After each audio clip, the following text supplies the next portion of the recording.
ছোটটা এটা একটা কথা বলি যাতে আপনাদের বুঝতে সুবিধা হয়। একবার ইবলিস তার চেলাবেলা বা সবাই এক জায়গায় ছিল, তখন তার চেলাবেলারা ইবলিসের কাছে প্রশ্ন করতেছে,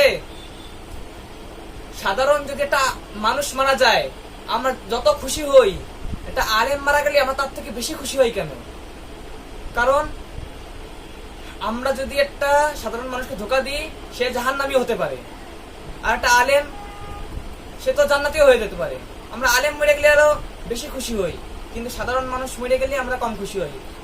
আমাদের তো সাধারণ মানুষ মরে গেলে বেশি খুশি হওয়া উচিত। এখন এই বিষয় নিয়ে ইবলিস বলতেছে, চলো তোমাদেরকে আমি প্র্যাকটিক্যালি দেখাই।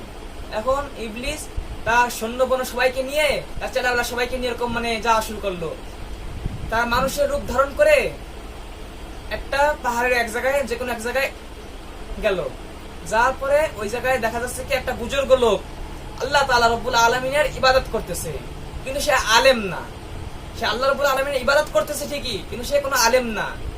এখন ওই ইবলিস তার চেলাবেলারা সেই মানুষের রূপ ধারণ করে এখন সেই তার কাছে গেল, যে বলতেছে, হুজুর আপনার কাছে এসেছি, জটিল একটা মাসলার সম্মুখে পড়েছি আমরা, তো এই মাসলাটার আমরা কেউ সমাধান দিতে পারতেছে না।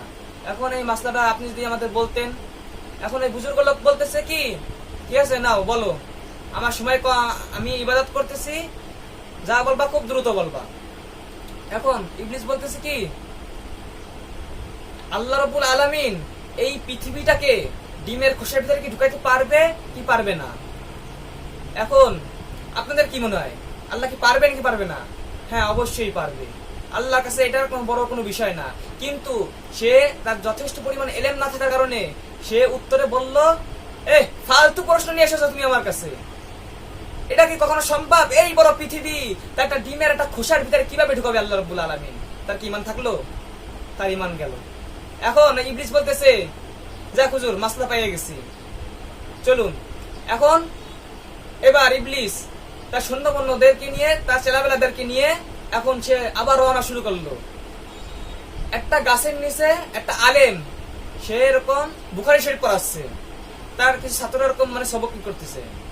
এখন ওই সে ইবলিস মানুষের রূপ ধারণ করে যে তাদেরকে বলতেছে, হযরত আপনার কাছে একটা মাসলা নিয়ে এসেছিলাম, সেই মাসলার সমাধান কেউ দিতে পারতেছে না, আপনি যদি বলে দিতেন তাহলে খুবই খুশি হতাম, আর আমাদের সমস্যাটা দূর হয়ে যেত। আলেম বলতেছে কি, এখন আমার দ্বারা সময় নেই, এখন আমি ছাত্রদের পড়াচ্ছি। এখন বলতেছে কি, ইবলিস বলতেছে কি, হযরত খুব জটিল একটা মাসলা, এজন্য এসেছিলাম, বললে একটু খুশি হতাম। আলেম বলতেছে, ঠিক আছে নাও বলো তোমার সেই মাসলাটা। এখন ইবলিস ওই একই কথা বললো, এই বড় পৃথিবী কি ডিমের খোসার ভিতরে আল্লাহ রাব্বুল আলামিন ঢোকাতে পারবে নাকি? এখন সেই আলেম সে উত্তরে কোরআনুল কারীমের থেকে একটা আয়াত তেলাওয়াত করলেন, এরপরে বললেন, আল্লাহ রাব্বুল আলামিনের কাছে এটা কোনো বড় কোনো বিষয় নয়, আল্লাহ রাব্বুল আলামিন দুই ভাবে এই কাজটা সমাধান করতে পারেন। একটা হলো পৃথিবীকে হুকুম দেবে, কুম ফায়াকুম, আমরা সবাই জানি কুম ফায়াকুম বললে ওই ডিম,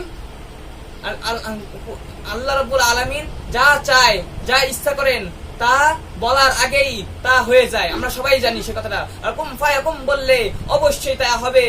আল্লাহ রাব্বুল আলামিন এই কথা পবিত্র কোরআনুল কারীমের ভিতরেও বলেছেন, অসংখ্য ওয়াজ নসিহতের ভিতরে এরকম এইসব কথা আমরা শুনেছি আমরা। আর আল্লাহ রাব্বুল আলামিন দুই ভাবে পৃথিবীকে আর কি ডিমের খোসার ভিতরে ঢুকাতে পারবে। এক, ডিমকে হুকুম করবে তুমি পৃথিবীর চেয়ে বড় হয়ে যাও, এরপরে যে ওই ডিম ডিমের ভিতরে ঢুকাবে। আর দ্বিতীয়ত বলবে পৃথিবীকে হুকুম দেবে তুমি ছোট হয়ে যাও, তুমি ডিমের খোসার ভিতরে তারপরে ঢুকাবে। এই দুই ভাবে ঢুকাতে পারে। এখন ইবলিস বলতেছে কি, হযরত ধন্যবাদ আপনাকে, আমরা এই মাসলার সমাধান পেয়ে গেছি। এখন ইবলিস সেখান থেকে বিদায় নিল। বিদায় নিয়ে এখন ইবলিস তার ছেলেবেলার কাছে জিজ্ঞেস করতেছে, কি বুঝলা আমরা কেন খুশি হই একটা আলেম মরে গেলে? আর একটা মূর্খ লোক তার ঈমান নষ্ট করতে আমাদের একটু সময় লাগলো না। একটা আলেম সে দলিল সহকারে কথা বলে, সে কোনো করে না, সে দলিল সহকারে কথা বলছে, আবার তার উপরে তাকে ধোঁকা দেওয়া তো সম্ভব নয়।